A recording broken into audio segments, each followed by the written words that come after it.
Right, we're going to go over 3 hidden truths about mobility, stretching, and flexibility. So let's frame these words appropriately first, right? So having the ability to have flexibility and the difference to have mobility. Flexibility is saying I can just get somewhere with the range of motion, but I can't really do anything with it. Compared to mobility is where I have in range and I have strength at that specific part, right? Now, there's a few different ways that you want to approach, am I becoming more mobile so that I become more capable, and then all the benefits of being more capable, meaning less injury, more availability to do whatever you want to do, okay? So first thing is that you want to use frequency, right? Then intention. And then we're going to talk about a couple different opposing ideas about mobility and stretching. So when I say frequency, stretching randomly, because I feel tight, is a band-aid to what's really going on, right? So if I'm constantly stretching my hamstrings, something else is happening for them to get tight. So I want to think more about what am I going to do to my body at a high frequency to teach it a better, more effective pattern so that I don't have to do constant stretches all the time, right? So frequent practice is going to give us a better outcome than infrequent cranking on stretching, right?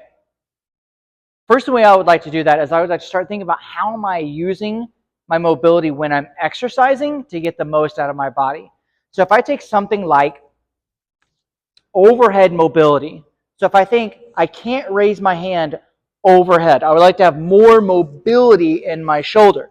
If I'm doing exercises like a press and I'm not taking a lot of intention, I'm just getting the bell up there, coming back down, right? I'm skipping out on all sorts of extra credit work to teach my body how to be flexible and mobile. So if I press, but then I really get overhead and I really get a locked elbow and I create a ton of space along my ribs, this is challenging.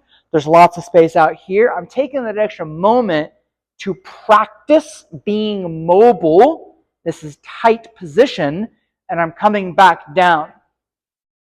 I want to teach my body how to easily get into an overhead position. I want to load it so that it has the ability to get there. If I'm always practicing half reps, if I'm always practicing no pauses at in range, and I'm never challenging those positions in an exercise, I'm doing myself a disservice in creating more mobility. Same thing if I take something as simple as a squat. If I'm always half squatting, right, and if I'm just, even if I have load, if I'm just falling down and I'm pressing out of it, but I'm really not pulling myself into position or spending time at the in range. So that means if I'm going to, instead of falling into a squat, if I pull myself to a squat and I get to the uncomfortable sticking part and then I hang out, here I can really press myself into this position. So if I'm looking at ankle mobility, yeah, sure, I could just like sit here and move back and forth and try to stretch my calf, and that's great.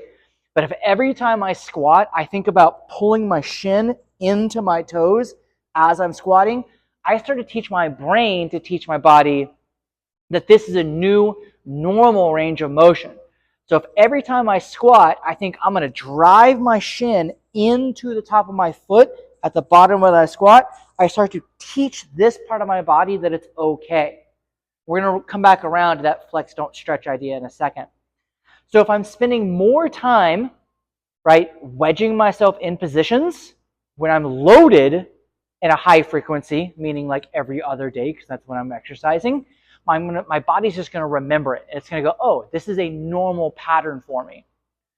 The flip side of that, if I'm looking at all my other patterns throughout the day, if I'm in a constant seated position, relaxed all the time, I'm driving, I'm working, I'm watching, I'm creeping, whatever all the stuff is that I'm doing, I'm teaching my body this position, which means that it's never getting into the opposite position.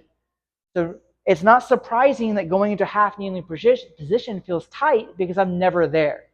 So even if I'm spending more time here, I'm teaching my body that it's okay to be in this open position. That comes back to the frequency of patterns that I'm practicing. So what is the frequency that I'm in a pattern that I'm practicing compared to the frequency of a pattern that I'm practicing? If you think about a time audit for your entire day, how much of that are we doing? How much of this are we doing? So it's not like what's a mobility or stretching routine. It's like what positions am I putting my body in a high frequency throughout the day and throughout the week, right? So those are intentions with positions and a high frequency of mobility. Loading in range, right? And then blood flow and teaching. This last thing I want to go over is a idea of flex, not stretch. So it's one thing if I say, ooh, I really want to stretch my calf.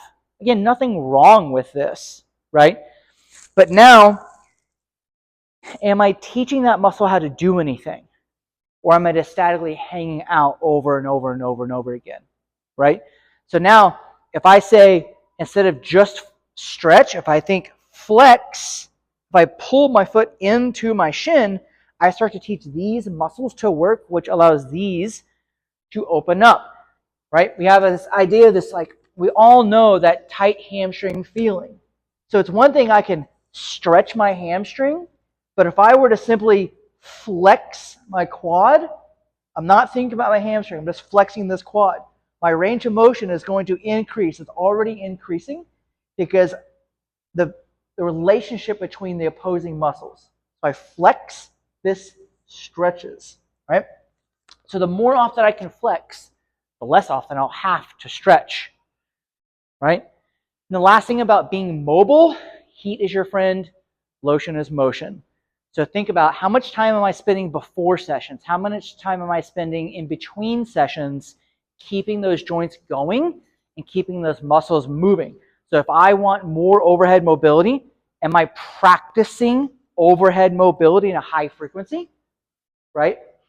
Or am I just stretching my chest over and over and over again? So if I'm stretching a chest, but I also could be loading this position and flexing the rear muscles to tell these to open up, right?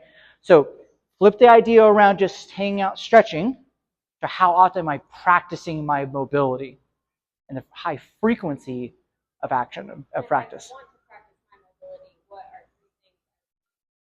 Three things that I would do to practice mobility. If I wanted my hips to be more capable of getting closer to my body, I would flex knee up into hand, teaching this isometric.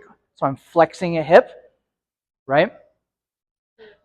I would hold 5 sets of 5 seconds, right? This teaches that hip flexor, which opens up the mobility of this part of the leg.